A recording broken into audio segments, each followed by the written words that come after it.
शरणं गच्छामि धम्मं शरणं गच्छामि संघं शरणं गच्छामि। आजच्या आपल्या शेवटच्या अभ्यासाला सुरुवात करते।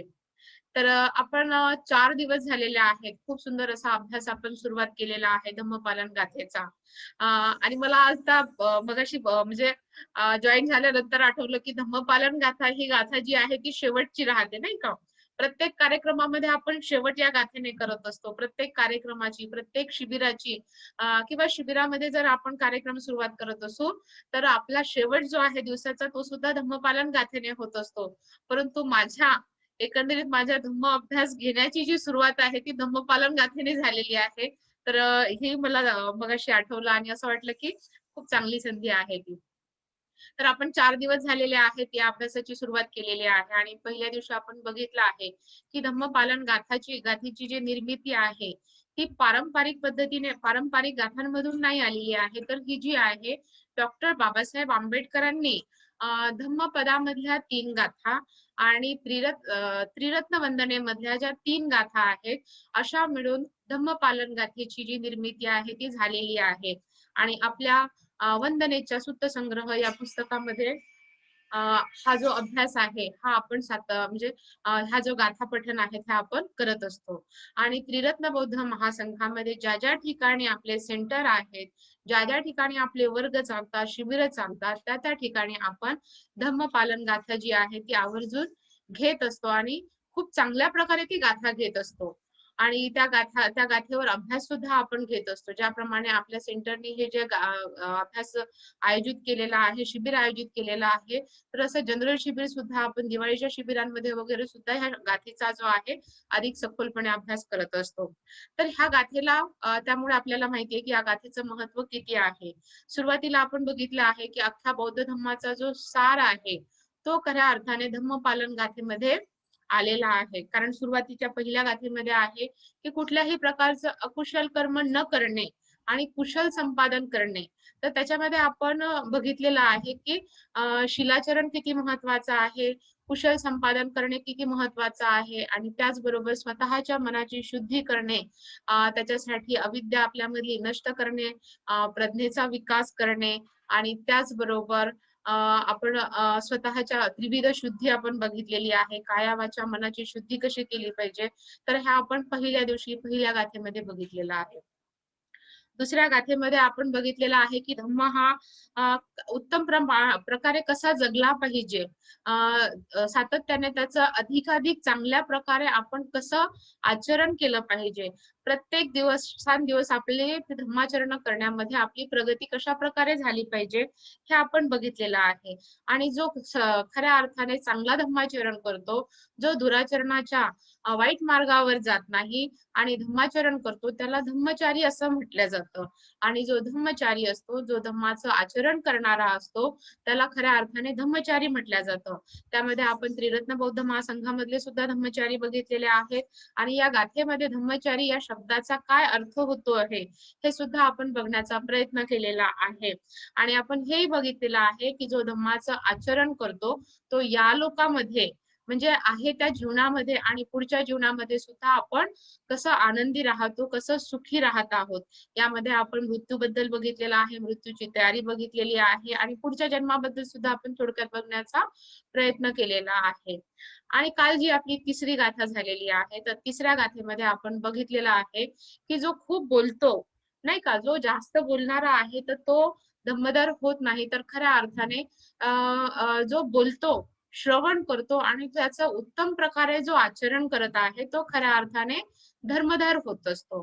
आणि उत्तम प्रकारे आचरण जो करतो तो अप्रमाद रहित म्हणजे जागृत असतो। जो शिलाचरण करत असतो, जो चांगल्या प्रकारे धम्माचरण करत असतो, धम्माला अंगीकृत करत असतो, तो अहंकार मुक्त जीवन जगत असतो, जागृतीपूर्वक जीवन जगत असतो आणि तोच खऱ्या अर्थाने धम्मधर होय। तर याच्यामध्ये आपण 2 गोष्टी बघितलेल्या आहेत। एकुदानाची आपण गोष्ट बघितलेली आहे आणि पठीसेनाची सुद्धा गोष्ट बघितलेली आहे। फक्त मला इथे आणखी एक गोष्ट सांगावीशी वाटते की कालच्या याच्यामधून की जास्त अभ्यास करणं शिकणं हे वाईट नाही आहे. अतिशय बाबासाहेबांनी आपल्याला सांगितलेलं आहे की शिका, संघटित व्हा, संघर्ष करा. शिक्षणासाठी बाबासाहेबांनी आवर्जून आपल्याला सांगितलेलं आहे.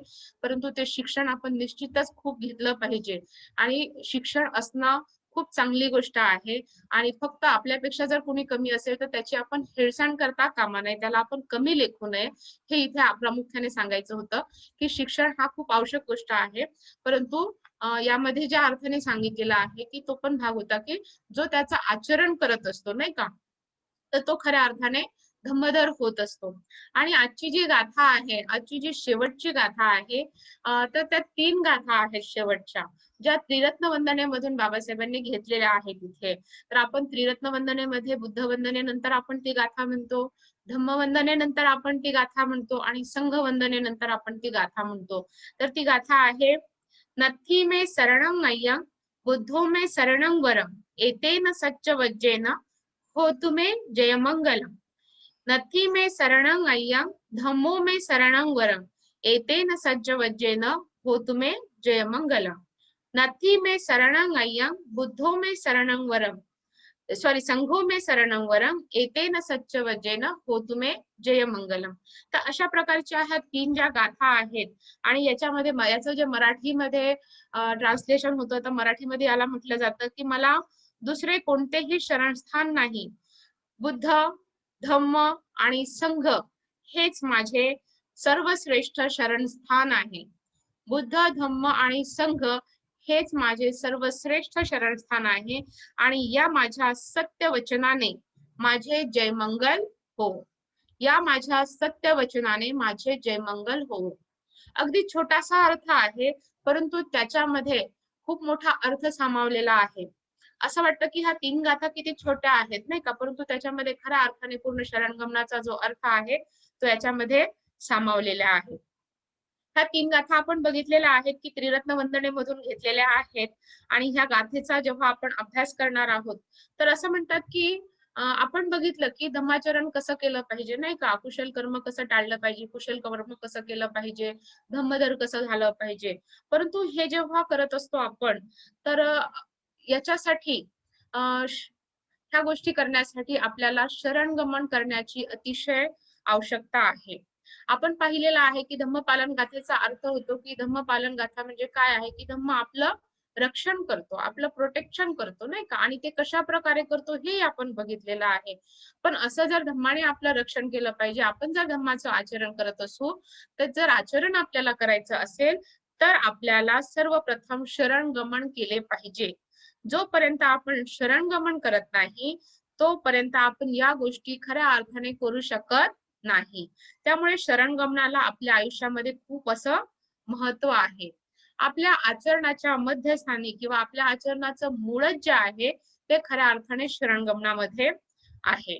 आपण जर बघतो आहोत की आपल्याला शील समाधी प्रज्ञा या ही शिकवण आपल्याला आचरणात आणायची आहे. आपल्याला अधिक ज्या गोष्टी करायच्या आहेत, सुंदर असं आचरण आपल्याला जर करायचं असेल तर शरणगमन करणं जे आहे ते अतिशय आवश्यक आहे.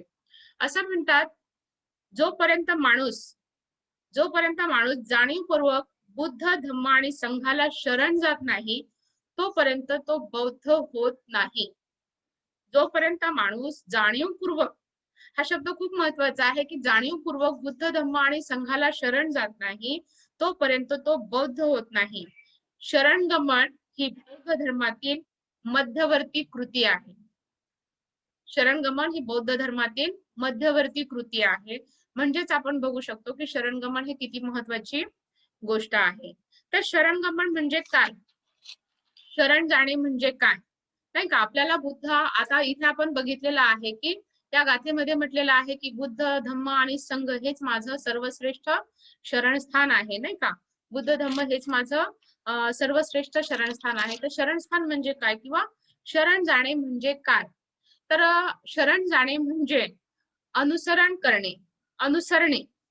म्हणजे आपण जर बुद्ध, धम्म आणि संघाला शरण जात आहोत तर मी बुद्धाला अनुसरण, मी धम्माचं अनुसरण करेन, मी संघाचं अनुसरण करेन, याचा अर्थ होतो शरण जाणे. त्याचबरोबर शरण जाणे याच्यासारखे म्हणजे त्याच्यासारखं जेव्हा बनण्याचा आपण प्रयत्न करत असतो तर दुसरा जो अर्थ होतो शरणाचा किंवा शरण जाण्याचा जो दुसरा अर्थ आहे तो आहे एक प्रकारे सुरक्षितता, सुरक्षित जागा शोधणे. आपण म्हणतो ना कधी कधी की शरण गेलं पाहिजे नाही का. तर आपण जे शरण जातो ते आपण सुरक्षित जागा शोधत असतो, आपण सुरक्षितता शोधत असतो. तर मग आपण विचार करू शकतो की बुद्ध धम्म संघाला जर आपल्याला शरण जायचं आहे तर आपल्याला कशापासून सुरक्षितता पाहिजे आहे. जर बुद्ध धम्म आणि संघ जर आपलं सुरक्षित स्थान म्हणजे शरणस्थान आहे, तिथे जर आपल्याला संरक्षण मिळणार असेल तर आपल्याला कशापासून संरक्षणाची गरज आहे. तर मनुष्य म्हणून आपल्याला सगळ्यात मोठी जर सुरक्षितता पाहिजे असेल, मनुष्य म्हणून जर आपल्याला सगळ्यात मोठी सुरक्षितता पाहिजे असेल तर ती सुरक्षितता आहे दुःखापासून दूर जाणे ही आहे. आपल्याला कुणालाच वाटत नाही की आपल्या आयुष्यामध्ये आपल्याला दुःख असलं पाहिजे. वाटते का कुणाला? माना हलवा फक्त. येस.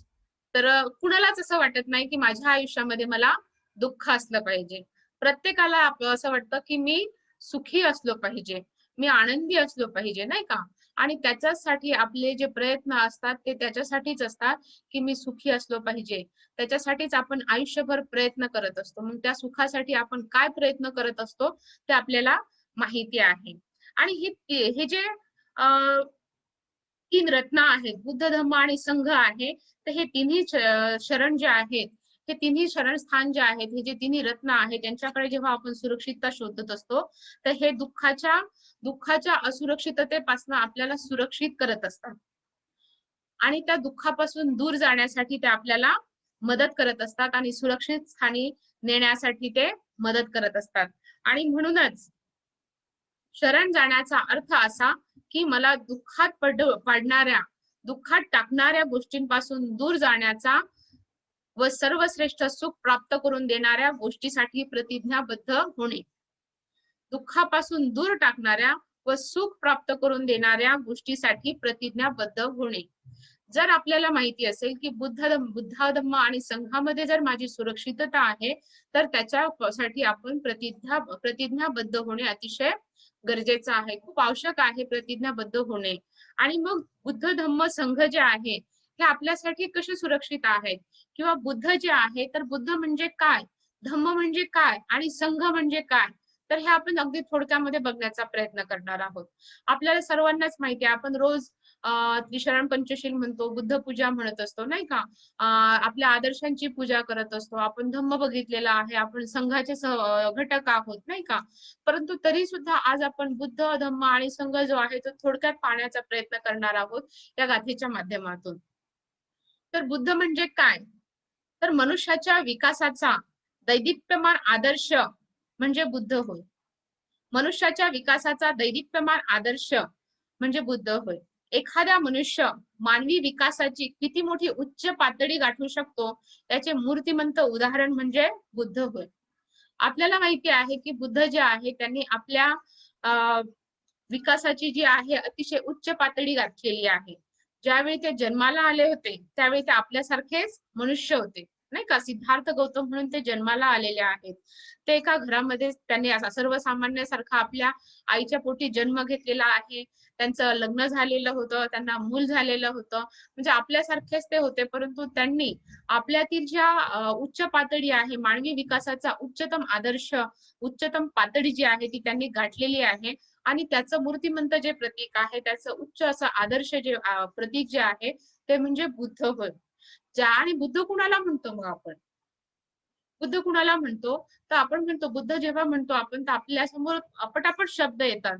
ज्याला सत्य प्राप्त झालेलं, सत्य समजलेलं आहे, ज्याला ज्ञान प्राप्त झालेलं आहे, ज्याला प्रज्ञेची प्राप्ती झालेली आहे, जो दुःखमुक्त आहे, जो महाकरुणावान आहे, जो महान मैत्री आहे नाही का. आणि ह्या जे गुण आहेत ह्या गुणांचा आपण अगदी रंग लावतो. ह्या गुणांनी युक्त असा जो व्यक्ती आहे तो म्हणजे बुद्ध आहे. आणि ह्याच गोष्टी सोबत कृतज्ञता हा सुद्धा जो गुण आहे तो बुद्धामध्ये अधिक आपल्याला बघायला मिळतो. खऱ्या अर्थाने कृतज्ञता हा शब्द खूप ठिकाणी वापरला जात नाही. बुद्धांचा जेव्हा गुणांचा आपण विचार करतो तेव्हा कृतज्ञता हा शब्द खूप कमी वेळा आलेला आहे. परंतु आज मला इथे आवर्जून हा शब्द सांगावासा वाटतो की कृतज्ञता जो आहे हा सुद्धा बुद्धाचा एक गुण आहे. याचं खूप मोठं उदाहरण म्हणजे बुद्धांना जेव्हा बुद्धत्व प्राप्ती झाली, त्यानंतर बुद्धांनी बोधी वृक्षाकडे अ, टक लावून म्हणजे पापणी न हलवता कृतज्ञतापूर्वक बोधी वृक्षाकडे ते कृतज्ञतापूर्वक बघत राहिले. एक प्रकारे त्या बोधी वृक्षाची त्यांनी कृतज्ञता व्यक्त केलेली आपल्याला बघायला मिळते आहे. त्याचबरोबर आपल्याला माहिती आहे, की बुद्धांना आपण काल बघितलेलं आहे, काल प्रश्नांमधून पण आलेलं आहे, की बुद्धांनी अनेक गुरूंकडून जे आहे ते ज्ञान संपादन केलं होतं. तर आपल्याला आठवत असेल की ज्यावेळी भगवान बुद्ध सिद्धार्थ गौतमाला बुद्धत्वाची प्राप्ती झाली आणि सिद्धार्थ गौतम ज्यावेळी बुद्ध झाले, त्यावेळी त्यांना पहिला प्रश्न पडला होता, की मी हे ज्ञान कुणाला सांगू? हे ज्ञान समजण्यासारखं कोण आहे? आणि त्यांना त्यांच्या गुरूंची आठवण झाली होती. त्यांना असं वाटलं होतं, की ही जी शिकवण आहे, ही माझ्या गुरूंना मी सांगितली पाहिजे. आणि त्यावेळी त्यांना त्यांच्या गुरूंची, त्यांचे जे मित्र होते, त्यांच्यासोबत ध्यान साधना केलेली होती. त्यांची आणि त्याचबरोबर त्यांच्या आई-वडिलांची सुद्धा आठवण झालेली होती आणि त्यांना ते ज्ञान सांगण्यासाठी ते प्रयत्न करत होते. तर ही जी सुद्धा गोष्ट आहे, तर ही सुद्धा एक कृतज्ञता होती, की आपल्या गुरूंबद्दल, आपल्या आई-वडिलांबद्दल कृतज्ञता व्यक्त करणे आहे. मला जे मिळालेलं आहे, ते मी इतरांना देणे आहे. कारण त्यांच्यापासून मला जे मिळालेलं आहे, ते सुद्धा खूप मोठं आहे. तर हा कृतज्ञतेचा गुण सुद्धा भगवान बुद्धांमध्ये खूप चांगला आपल्याला बघायला मिळतो. मग बुद्धांना अनुसरणं म्हणजे काय? तर असं म्हणतात, की बुद्धत्वाचे जे बीज आहे, ते आपल्या सर्वांमध्येच आहे. नाही का? आपल्यामध्ये करुणा आहे, मैत्री आहे, दान आहे. हे जे सगळे गुण आहेत, हे सगळे गुण जे आहेत ते आपल्यामध्ये आहेत. पण आपल्याला काय करावं लागतं त्याचा आपल्यामध्ये कसे असतात ते विशिष्ट वेळी वर येतात आणि परत ते खाली जातात. ते कमी जास्त प्रमाण होत असतं. परिस्थिती मिळाली की ते वर येतात, परिस्थिती गेली की ते परत थांबून जातात. तर आपल्याला त्या गोष्टींचा गुणांचा काय करायचा आहे, एक प्रकारे विकास करायचा आहे. म्हणजे त्याचा बुद्धांसारखं बनण्याचा जेव्हा आपण प्रयत्न करतो, त्या अर्थाने खऱ्या अर्थाने आपण बुद्धांना अनुसरण्याचा प्रयत्न करत आहोत. मग बुद्धांना आपण का अनुसरतो? कारण बुद्ध जे आहे ते दुःखमुक्त होते. बुद्ध जे आहेत ते दुःखमुक्त होते आणि आपल्याला सुद्धा काय करायचं आहे? दुःखमुक्त व्हायचं आहे. सर्व प्रकारच्या आसक्तीपासून मुक्त व्हायचं आहे. आपल्याला ज्ञान प्राप्त करायचे आहे आणि म्हणून मग आपण बुद्धांना अनुसरण्याचा प्रयत्न करत असतो आपल्या जीवनामध्ये सुखी राहण्यासाठी आणि त्या अर्थाने मग आपल्याला बुद्धत्वाचे जे गुण आहे ते अनुसरण्याची गरज आहे. बुद्धाला शरण जाण्याची गरज आहे. बुद्धांना प्रतिज्ञाबद्ध होण्याची गरज आहे. की मी तुमच्यासारखं बनण्यासाठी प्रतिज्ञाबद्ध होत आहे. दुसरं जे आपलं शरणस्थान सांगितलेलं आहे, ते आहे धम्म आहे. मग धम्म काय करतो? धम्म म्हणजे काय? तर आपण जी शिकवण आहे, धम्म म्हणजे काय? तर भगवान बुद्धांनी सांगितलेली शिकवण जी आहे ती म्हणजे धम्म आहे. भगवान बुद्धांनी सांगितलेली शिकवण म्हणजे धम्म आहे. सत्य म्हणजे धम्म आहे. जे जे सत्य आहे ते म्हणजे धम्म आहे आणि या दोन्ही अर्थाने आपल्याला धम्माला शरण जायचं आहे. सत्य आहे, बुद्धांची शिकवण आहे, या दोन्ही अर्थाने आपल्याला बुद्धाला शरण जायचं आहे. धम्म म्हणजे काय हा जेव्हा प्रश्न विचारला जातो तेव्हा बरेचदा असं म्हणतात की धम्म म्हणजे नीती आणि नीती म्हणजे धम्म होय. तर धम्म म्हणजे नीती आणि नीती म्हणजे धम्म म्हणजेच नीती म्हणजे काय तर एक प्रकारे शिलाचरण आहे. शिलाचरण जो करतो तो एक प्रकारे धम्माचरण करत असतो. तर धम्म त्याला सुद्धा म्हटलेला आहे. डॉक्टर बाबासाहेब आंबेडकर खूप चांगलं सोप्या शब्दामध्ये धम्माची व्याख्या करतात. माणसातील उचित व्यवहार म्हणजे धम्म होय. माणसातील उचित व्यवहार म्हणजे धम्म होय. आणि हा जो उचित व्यवहार आहे यालाच बाबासाहेबांनी बंधुत्व सुद्धा म्हटलेलं आहे. आपण बघितलेलं आहे त्या दिवशी पण बंधुत्वाची भावना बघितलेली आहे. बरेचदा आपण स्वातंत्र्य, समता आणि बंधुत्व बघत असतो. परंतु धम्माला सुद्धा माणसातील उचित व्यवहाराला सुद्धा बंधुत्व हे म्हटलेलं आहे. आणि मग बंधुत्व म्हणजे काय? तर प्रत्येक मनुष्य जो आहे तो माझाच आहे. प्रत्येक मनुष्य जो आहे तो माझाच आहे आणि हे जेव्हा आपण कुठल्याही भेदाशिवाय स्वीकारतो ते म्हणजे बंधुत्व आहे. त्याच्यामध्ये आपण भेद करत नाही की हा दुसरा आहे तो माझा आहे. ज्याच्यामध्ये मग जाती व्यवस्था येतात, जातीच्या वर आपण उठलेलो असतो. हा या जातीचा आहे म्हणून हा माझा बंधू नाही किंवा हा या सेंटरचा आहे तो त्या सेंटरचा आहे, हा या चॅप्टरचा आहे तो त्या चॅप्टरचा आहे, हा या प्रांताचा आहे तो त्या प्रांताचा आहे. अशा प्रकारच्या भेदाच्या पलीकडे जेव्हा आपण उठत असतो त्यावेळी आपल्यामध्ये बंधुत्वाची जी भावना आहे ती विकसित होत असते आणि त्यावेळी खऱ्या अर्थाने आपण धम्म आचरणात आणत असतो.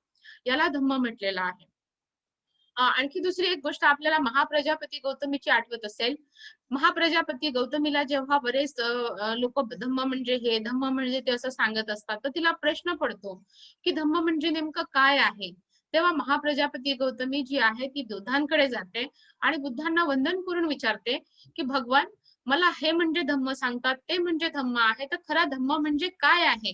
तेव्हा भगवान बुद्ध जे आहेत ते सुंदर असं उत्तर देतात की जो जी कुठली गोष्ट तुम्हाला विकासाकडे नेत आहे तो म्हणजे धम्म होय, आणि जी गोष्ट तुम्हाला अधोगतीकडे नेत आहे ती म्हणजे अधम्म होय.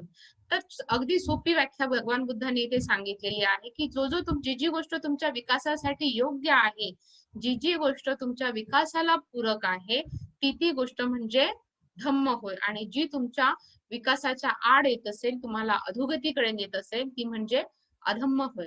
मग आपण बघू शकतो की माझ्या विकासाकडे नेणारी कुठली गोष्ट आहे, नाही का. शिलाचरण आहे जे मला विकास करू शकते.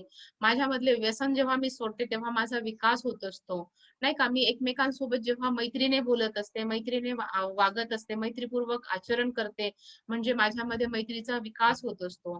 ज्यावेळी मी इतरांना मदत करते, दुःखीत असलेल्या लोकांना मदत करते, त्यावेळी माझ्यामधल्या करुणेचा भाव विकसित होत असतो, म्हणजे मी धम्म मार्गावर असते, म्हणजे मी धम्म असा जगत असते. ज्या ज्या वेळी मी धम्म ग्रहण करते त्या त्यावेळी मी धम्म जगत असते.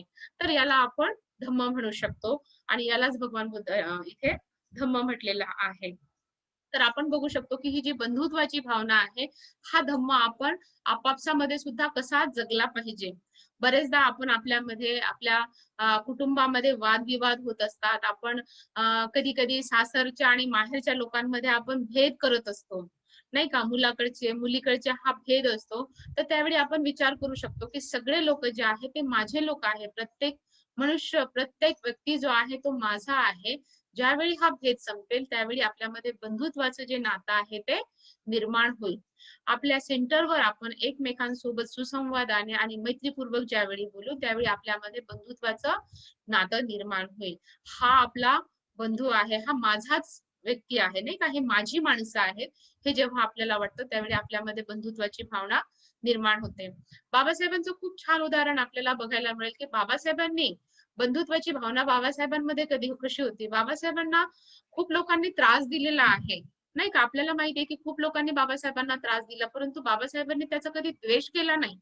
बाबासाहेबांनी घटना लिहिताना ह्या लोकांसाठी वेगळं आणि ह्या लोकांसाठी वेगळं असा भाग केला नाही, तर सर्व लोकांसाठीच त्यांनी जे आहे घटनांमध्ये सर्व लोकांसाठी सर्व प्रकारचे अधिकार दिलेले आपल्याला बघायला मिळतात.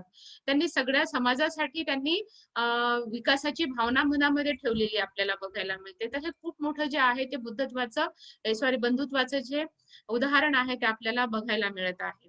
भगवान बुद्धांनी पण कधी आपल्या धम्मामध्ये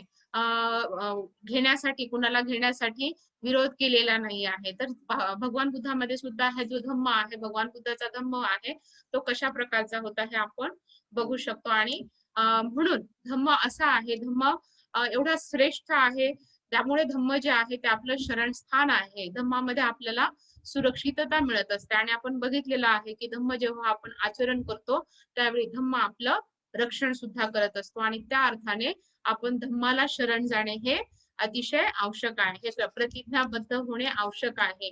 धम्माला अनुसरणे, धम्मासारखं बनणे, नाही का. नुसतं धम्म वाचते नाही तर धम्मासारखं बनणे हे अतिशय महत्वाचं आहे. याच्यासाठी आपल्याला प्रतिज्ञाबद्ध होणं खूप आवश्यक आहे, शरण जाणं खूप आवश्यक आहे. मग त्यानंतर आपण बघत आहोत तिसरं जे रत्न आहे ते आहे संघ. तर संघ म्हणजे काय. आपण म्हणतो वेगवेगळ्या प्रकारचे संघ आपल्याला बघायला मिळतात, नाही का. तर आपण सुद्धा त्रिरत्न बौद्ध महासंघाचा एक प्रकारे घटक बनण्याचा प्रयत्न करत आहोत किंवा घटक आहोत, नाही का, त्रिरत्न बौद्ध महासंघाचा. परंतु इथे जेव्हा संघाची व्याख्या केली जाते तर संघ म्हणजे असं म्हणतात की संघ म्हणजे बुद्धांच्या शिकवणीच्या मार्गावर चालणाऱ्या लोकांचा समुदाय म्हणजे संघ होय. बुद्धांच्या शिकवणीच्या मार्गावर चालणाऱ्या लोकांचा समुदाय म्हणजे संघ होय. परंतु आपण बघतोय की त्रिरत्न बौद्ध महासंघ सुद्धा बुद्ध धम्म आणि संघाला शरण म्हणजे त्या बुद्धांनी जे मार्ग सांगितलेला आहे, बुद्धांची जी शिकवण आहे, बाबासाहेबांची जी शिकवण आहे, त्यावर चालण्याचा प्रयत्न करत आहे. त्यामुळे तो सुद्धा एक प्रकारे आपल्यासाठी संघ आहे, खूप चांगला संघ आहे. असा संघ आपल्याला बघायला खूप कठीण आहे, नाही का? की ज्या प्रकारे आपल्या संघामध्ये बंधुत्वाची भावना आहे, ज्या प्रकारे आपल्या संघामध्ये बुद्धांना अनुसरण्याचं, बुद्धांची शिकवण आचरणासाठी सांगितल्या जाते, प्रयत्न केल्या जातात, बाबासाहेबांची शिकवण आचरण्यासाठी प्रयत्न केले जातात. अशा प्रकारचा संघ आपण दुसरीकडे आपल्याला बघायला मिळत नाही. तर त्रिरत्न बौद्ध महासंघ जो आहे, तो परिपूर्ण जरी नसेल तरी खूप मोठ्या प्रमाणात प्रयत्नशील आहे, की या मार्गावर चालण्यासाठी, बुद्धांनी शिकवलेल्या मार्गावर चालण्यासाठी तो प्रयत्नशील आहे. परंतु संघारत्नाचा जेव्हा आपण विचार करत आहोत, जेव्हा तिथे शरण जाण्याचा आपण विचार करत आहोत, तर इथे जो आपण शरण जात आहोत, तर ते म्हणजे आपण आर्य संघ जो आहे, बुद्ध काळामधला जो जेव्हा आपण इथे संघाला शरण जातो असं म्हणतो, नाही का? तर त्यावेळी इथे आपण आर्य संघाचा विचार करत आहोत. या ठिकाणी ज्या संघाचा विचार केला जातो आहे, तो म्हणजे आर्य संघाचा विचार आहे. तर त्या आर्य संघामध्ये आपल्याला माहिती आहे, की आर्य संघामध्ये कोणते लोक होते, तर जे खऱ्या अर्थाने श्रोतापन्न अवस्थेच्या पुढे गेलेले लोक आहेत. अशा लोकांचा जो संघ आहे, ज्याने सकृतागामी, अनागामी हे जे प्राप्त केलेल्या होत्या, या ज्या अवस्था प्राप्त केलेल्या होत्या, या लोकांचा तो संघ होता. आर्य म्हणजे श्रेष्ठ, तर श्रेष्ठ अशा लोकांचा तो संघ होता आणि त्या संघाला आपण शरण जात आहोत. कारण ते जे शरणस्थान आहे ते खूप महत्वपूर्ण आहे. आणि मग संघाला का शरण गेलं पाहिजे? प्रश्न पडतो ना, की ठीक आहे, या लोकांचा संघ आहे, परंतु त्या संघाला आपण का शरण गेलं पाहिजे? कारण ते जे लोक आहेत ते एकाच ध्येयाने प्रेरित होऊन एकत्रितपणे आचरण करत असतात. एकाच ध्येयाने प्रेरित होऊन एकत्रितपणे आचरण करत असतात, त्याला आपण संघ म्हणतो. आणि ती भावना आपण अनुसरण्याचा, ती शिकवण आपण अनुसरण्याचा प्रयत्न करत असतो. आणि आपण काय करत असतो, जेव्हा आपण एकाच ध्येयाने प्रेरित असतो, आपण आचरण करण्याचा प्रयत्न करत असतो, म्हणजेच आपण दुःखापासून मुक्त, दुःखापासून लांब जाण्याचा, दुःखापासून मुक्त होण्याचा आपण प्रयत्न करत असतो. आणि मग संघामध्ये जेव्हा आपण संघाला जेव्हा अनुसरतो, तर आर्य संघ आपल्या समोर आदर्श असतो. आर्य संघाला जर आपण शरण गेलेलो असतो, तर ते ज्याप्रमाणे प्रयत्न करतात, नाही का, संघाला शरण त्या ते ज्याप्रमाणे प्रयत्नशील असतात, त्या पद्धतीने आपण प्रयत्न करत असतो. मग ह्या संघामध्ये आपल्याला विकास पावण्यासाठी, विकासासाठी मदत करण्यासाठी आपले संघातले जे बंधू भगिनी आहेत, ते आपल्याला मदत करत असतात. नाही का? आपल्याला जर एखादी अडचण असेल, आचरणासाठी एखादी अडचण येत असेल, तर आपले जे दुसरे बंधू भगिनी आहेत, ते आपल्याला मदत करत असतात. संघामध्ये कल्याण मित्रता ही खूप सुंदर अशी गोष्ट आहे, नाही का? की कल्याण मित्र आपल्याला नेहमीच पुढे जाण्यासाठी मदत करत असतात. आणि त्या अर्थाने, खऱ्या अर्थाने संघ जे आहे, ते संघाला आपण शरण गेलं पाहिजे. संघाला शरण जाण्यासाठी आपण प्रतिज्ञाबद्ध झालं पाहिजे. तर हे जे 3 शरणस्थान आहेत, ज्याला शरण गेल्यामुळे आपण आनंदी होऊ शकतो. हा पहिल्यांदा आपल्यामध्ये ज्यावेळी विश्वास निर्माण होतो, त्यावेळी आपण खऱ्या अर्थाने तिथे प्रतिज्ञाबद्ध होत असतो, की आज याच्यानंतर बुद्ध, धम्म आणि संघ हेच माझं शरणस्थान आहे, हेच माझ्या केंद्रस्थानी राहणार आहे.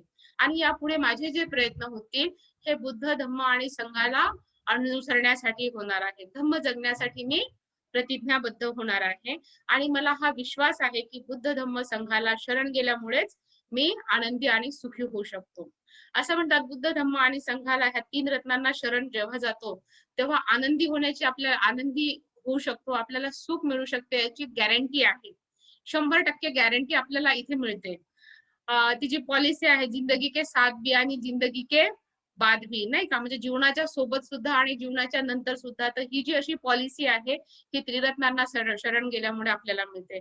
कारण जेव्हा आपण शरणगमन करतो, तेव्हा आपण आचरण करण्याचा प्रयत्न करतो, अतिशय कुशल कर्म करण्याचा प्रयत्न करतो. त्यामुळे आपण याही जीवनात आनंदी राहतो आणि आपले जे कर्म आहेत ते आपल्या सोबत येत असतात. त्यामुळे आपण जीवनानंतर सुद्धा आपण आनंदी राहण्याचा प्रयत्न करत असतो, किंवा आपल्या सोबतचे जे लोक आहेत त्यांच्यावर सुद्धा त्याचा परिणाम होत असतो. तर अशा प्रकारे सुखाची 100% गॅरंटी देणारा हा हे शरणस्थान आहे, की जिथे तुम्ही शरण गेले, की तिथे तुम्हाला 100% जे सुख आहे ते मिळणार आहे. परंतु त्याच्यासाठी तुम्हाला खऱ्या अर्थाने काया, वाचा आणि मनाने शरण जावं लागेल, प्रतिज्ञाबद्ध होण्याची गरज आहे. आणि म्हणूनच म्हटलेलं जातं, की नत्ती मे शरणं अय्य, बुद्धो मे शरणं वरं, एतेन सच्च वज्जेन होतु मे जय मंगलम. परंतु बरेचदा आपण काय करत असतो, आपल्याला माहिती आहे आता नाही का, की बुद्ध धम्म आणि संघ हे आपल्याला सुख देऊ शकतात. हे आपलं शरणस्थान आहे. परंतु आपण काय जातो, उलट दिशेने जात असतो. आपले जे शरणस्थान आहे ते वेगळी असतात. आपण डुप्लिकेट मालाकडे जात असतो नाही का, म्हणजे जिथे गॅरंटी नाही त्या शरणस्थानाकडे आपण जात असतो आणि तिथे आपण सुखाची अपेक्षा करत असतो. जिथे दुःखाला सुख समजल्या जातं, जिथे दुःख आहे त्या दुःखाला सुख समजल्या जातं, अशा भौतिक गोष्टीच्या सुखासाठी आपण झगडत असतो. आणि त्याचबरोबर आपल्याला माहिती आहे की आपल्याला दुःखात टाकणाऱ्या गोष्टी कोणत्या आहेत. तर आपल्याला दुःखात टाकणाऱ्या ज्या गोष्टी आहेत, तर त्या बुद्ध धम्म संघाशिवाय ज्या ज्या गोष्टी आपल्या समोर येतात त्या आपल्याला दुःखात टाकत असतात. त्यामध्ये एक महत्वाची गोष्ट आहे की आपल्याला दुःखात टाकतात आणि हे करतात, तर दुःखात लोटणाऱ्या गोष्टींना आपण शरण जातो. तर त्याच्यामध्ये जे देवी देवता आहेत, जे आपल्याला कधीच सुख देऊ शकत नाही, तर अशा देवी देवतांना आपण शरण जात असतो. ते आपले शरणस्थान होत असतात. त्यांच्या समोर आपण नतमस्तक होत असतो नाही का. जेव्हा आपण मला एक गोष्ट आठवते की म्हणजे जेव्हा आपण अस्थिर असतो नाही का, आपल्याला असं वाटतं की मी खूप दुःखी आहे, तर त्यावेळी आपण अजागृत असतो आणि अशी कुठल्याही प्रकारची जे शरणस्थान आहे तिकडे आपण शरण जात असतो आणि त्यांना आपण सुखाची अपेक्षा तिथून करत असतो. परंतु त्या ज्या गोष्टी आहेत त्या आपल्याला खऱ्या अर्थाने सुख देऊ शकत नाही. आपल्यापैकी अनेक जण काय होतं, मग बुद्ध असूनही, बौद्ध असून सुद्धा काल्पनिक जे देवी देवता आहेत त्याच्यावर अवलंबून असतात नाही का. मग कुणी उपवास तापवास करू द्या, मग कुणी नवस बोलू द्या, मग कुणी ह्या देवाला जाऊ द्या, कुणी त्या देवाला जाऊ द्या. तर अशा प्रकारची जी सुखाच्या अपेक्षेसाठी तिकडे जात असतात, परंतु तिथून सुख मिळेलच त्याची गॅरंटी नाही आहे. आणि तिथून जर त्याच्यासाठी सुद्धा आपल्याला अनेक गोष्टींची किंमत जी आहे ती तिथे द्यावी लागत असते. तर अशा प्रकारचं हे एक शरणस्थान आहे की आपण बघू शकतो की आपल्या जीवनामध्ये अशी कोणती शरणस्थानं आहेत जी आपण ज्याच्याकडे सुख म्हणून बघत आहोत. तर बरेचदा आपण काय करत असतो, आयुष्यभर आपण झगडत असतो नाही का, की आपल्याला आपलं पैसा जो आहे नाही का, पैशासाठी आपण आयुष्यभर प्रयत्न करत असतो की पैसे जर माझ्याकडे भरपूर असतील तर मी सुखी होऊ शकतो. तर निश्चितच आजच्या काळाची किंवा मनुष्याला जगण्यासाठी अन्न वस्त्र निवारा ही अतिशय महत्वाची गरज आहे नाही का. आणि त्याच्यासाठी पैसे हे लागतातच. परंतु माणूस खूप पैशाच्या मागे लागतो आणि मग त्या काळाच्यामध्ये तो त्याचं जे सुख आहे तो हिरावून बसतो. नुसतं पैशाच्या मागे लागल्यामुळे त्याला शांत झोप येत नाही, कुटुंबासोबतचा आनंद त्याला जगता येत नाही आणि अशा प्रकारे तो सुखाकडे धावता धावता त्याच्या वाटेला जे येत असतं ते दुःख येत असतं. आपण बरेचदा आपले जे भौतिक सुविधा आहेत त्याच्या मागे लागत असतो नाही का, की ही सुविधा मला पाहिजे, ती सुविधा मला पाहिजे. माझ्या घरामध्ये हे आलं तर मला आनंद मिळेल नाही का, माझ्या घरामध्ये ती वस्तू असेल तर मला आनंद मिळेल, मला सुखी होईल. परंतु ह्या ज्या भौतिक गोष्टी आहेत तर निश्चितच आपल्याला आनंद देऊ शकतात, आपल्याला आपली गैरसोय होण्यापासून आपल्याला वाचवू शकतात. परंतु ह्या ज्या गोष्टी आहे ह्या निश्चितच आपल्याला अंतिम सुख देऊ शकत नाही.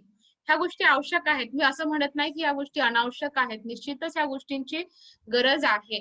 परंतु ह्या ज्या गोष्टी आहे याच्या मागे लागणं, याच्या अतिशय मागे लागणं, ज्याला आपण आसक्ती म्हणतो खूप, तर याच्या मागे जेव्हा आपण लागतो, तर तेव्हा या ज्या गोष्टी आहेत या आपल्याला अंतिम सुख देऊ शकत नाही. या गोष्टी आपल्याला क्षणासाठी सुख देतात. नाही का, क्षणिक सुख देत असतात. परंतु अंतिम जे सुख आहे ते आपल्याला खऱ्या अर्थाने आपले जे शरणस्थान आहे, बुद्ध धम्म संघ आहे, तेव्हा त्यांना जेव्हा आपण शरण जातो, तेव्हा आपल्याला खऱ्या अर्थाने आनंद मिळत असतो. एखादी गोष्ट जेव्हा आपण म्हणतो की दान देतो आपण नाही का, एखाद्या गरजू व्यक्तीला जेव्हा आपण दान देत असतो, तेव्हा आपल्याला होणारा जो आनंद आहे तो खूप छान आहे.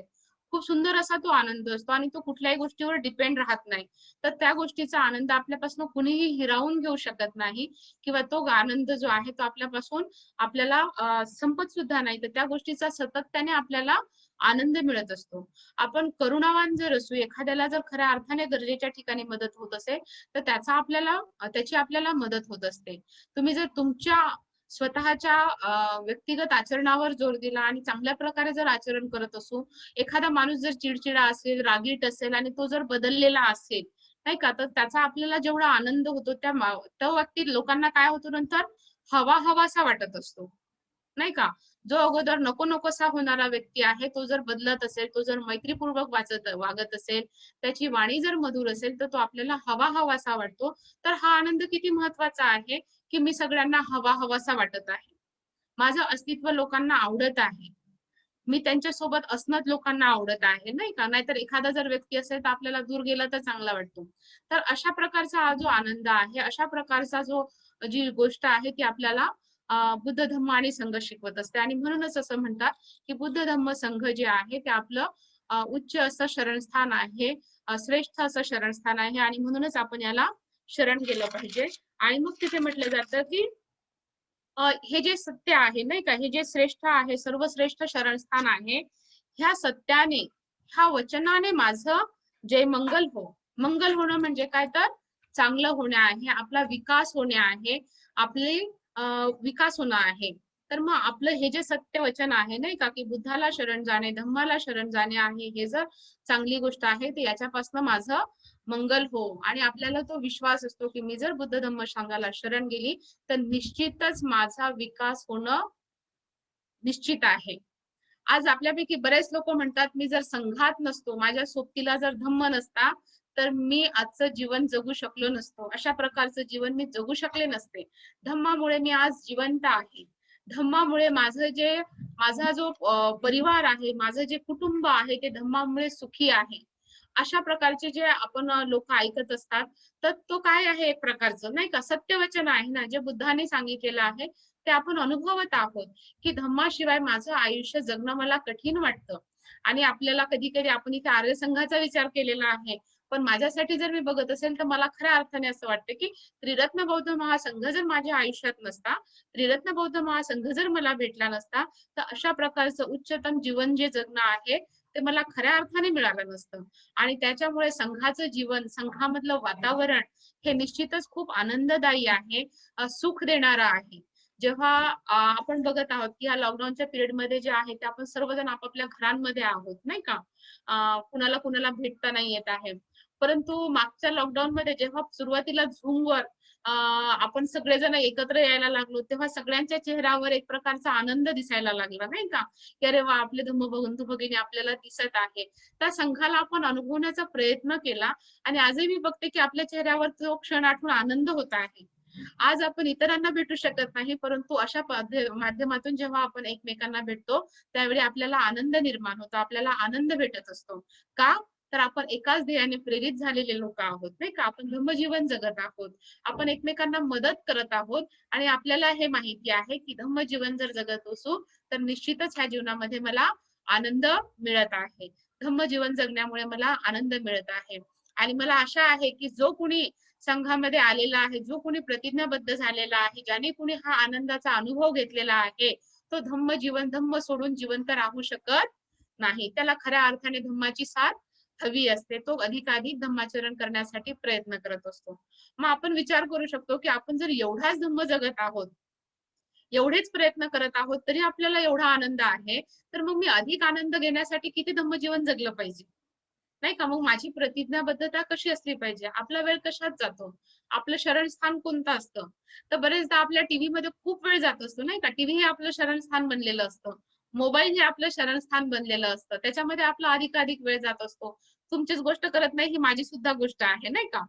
म्हणजे एखादी गोष्ट जर आपण बघायला लागलो, तर आपण त्याच्यामध्ये वाहत जात असतो. आपण त्याच्यावर अवेअर नसतो, अजागृत असतो, की इथे माझा एवढा वेळ जाण्यापेक्षा जर मी ध्यान साधना केली, मी जर पुस्तक वाचन केलं, मी जर धम्म वाचन केलं, तर माझ्या विकासासाठी मदत होऊ शकते.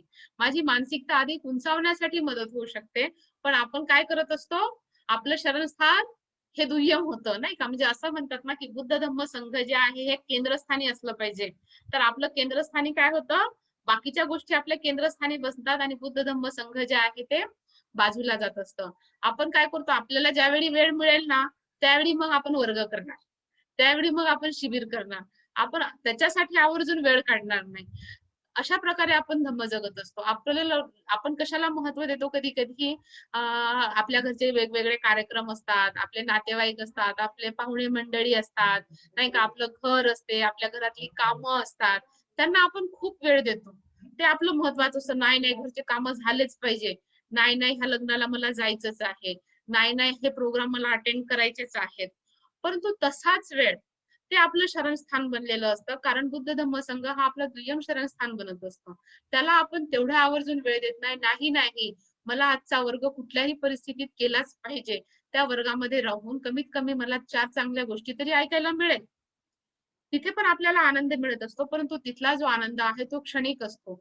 जेव्हा आपण वर्गामध्ये जातो तेव्हा आपल्याला 4 गोष्टी चांगल्या ऐकायला मिळत असतात, ज्या आपल्या मनाच्या विकासासाठी महत्त्वाच्या ठरतात. नातेवाईकांमध्ये जाऊ नका असं मी म्हणत नाही, कारण नातेवाईक सुद्धा आपल्याला सोबत ठेवायचे असतात, परंतु त्यांना किती वेळ द्यायचा आणि आपल्या आचरणासाठी, आपल्या धम्म जीवनासाठी आपल्याला किती वेळ द्यायचा आहे.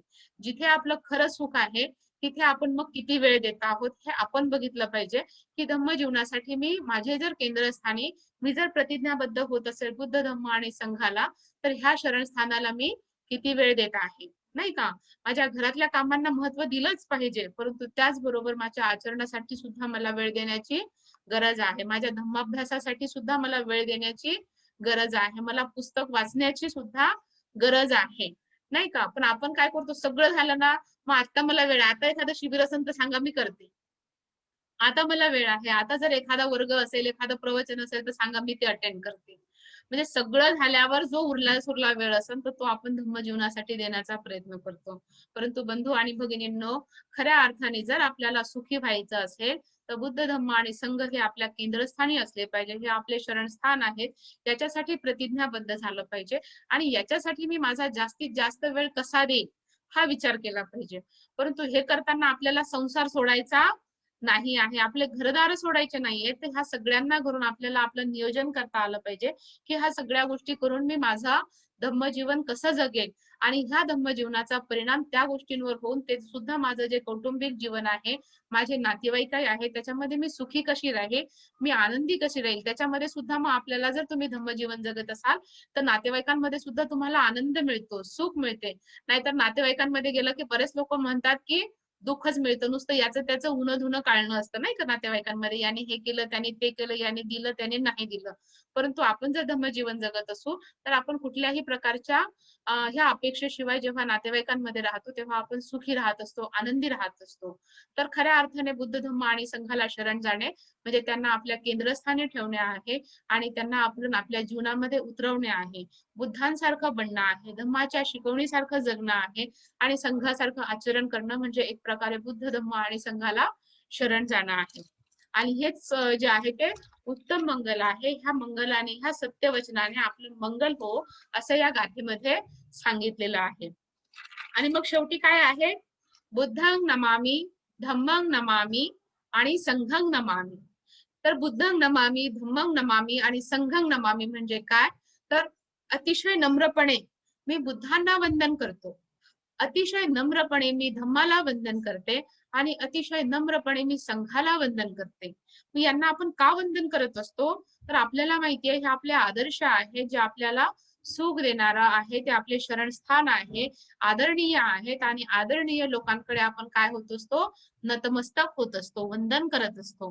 मग आपण बघितलं पाहिजे की आपण कुणासमोर नतमस्तक होतो. आपण बुद्ध धम्म संघाकडे नतमस्तक होतो की देव्हारातल्या देवी देवतांकडे नतमस्तक होत असतो. एखाद्या ठिकाणी जर आपण जात असू, नाही का, तर तिथे आपण कुठे नतमस्तक होतो, आपलं शरणस्थान काय आहे हे आपण बघितलं पाहिजे. तर बुद्धं नमामि, धम्मं नमामि आणि संघं नमामीचा अर्थ आहे की मी नम्रपणे ह्या बुद्ध धम्म आणि संघाला नम्रपणे मी वंदन करत आहे. आणि शेवटी जे साधू साधू साधू म्हटल्या जातं, तर त्याचा अर्थ होतो की ह्या ज्या काही चांगल्या उत्तम अशा गोष्टी आहेत, उच्चतम अशा गोष्टी आहेत, ह्या ज्या काही कृती आहेत, ह्या गोष्टी ज्या आहेत त्या पुन्हा पुन्हा होत, नाही का, पुन्हा पुन्हा घडत राहोत, वारंवार होत राहोत, असा या साधू साधूचा अर्थ आहे की ज्या काही चांगल्या गोष्टी आहेत त्या वारंवार घडत राहोत, वारंवार होत राहोत आणि वारंवार वारंवार अशा प्रकारचा आपण करत राहोत, चांगल्या ज्या कृती आहेत त्या आपण करत राहोत.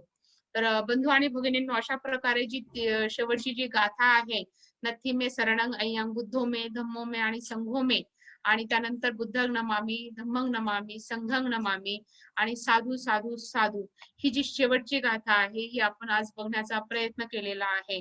तर खऱ्या अर्थाने आपण समजून घेण्याचा प्रयत्न केलेला आहे या गाथेला. याच्यामध्ये आपण बुद्ध धम्म संघाला का अनुसरलं पाहिजे, का शरण गेलं पाहिजे, आपली शरणस्थाने जी आहेत ती चुकीची कधी-कधी कशी होत असतात, हे आपण बघण्याचा प्रयत्न केलेला आहे. आणि त्याच्यानंतर आपण कुणाला नम्रपणे वंदन केलं पाहिजे हे सुद्धा आपण बघितलेलं आहे. तर आपण सर्वांनी शांतपणे आणि अतिशय ग्रहणशील पूर्वक मला ऐकून घेतलेलं आहात. त्याबद्दल मी आपणा सर्वांचं खूप खूप पुण्यानुमोदन करते. आभार मानते आणि पुन्हा एकदा दक्षिण पश्चिम केंद्र नागपूरने मला ही जी संधी दिलेली आहे त्याबद्दल मी त्या केंद्रातील सर्व धम्मचारी, धम्मचारिणी, धम्मसहाय्यक, धम्ममित्र या सर्वांचं खूप खूप आभार मानते, पुण्यानुमोदन करते आणि इथेच थांबते. धन्यवाद. जय भीम.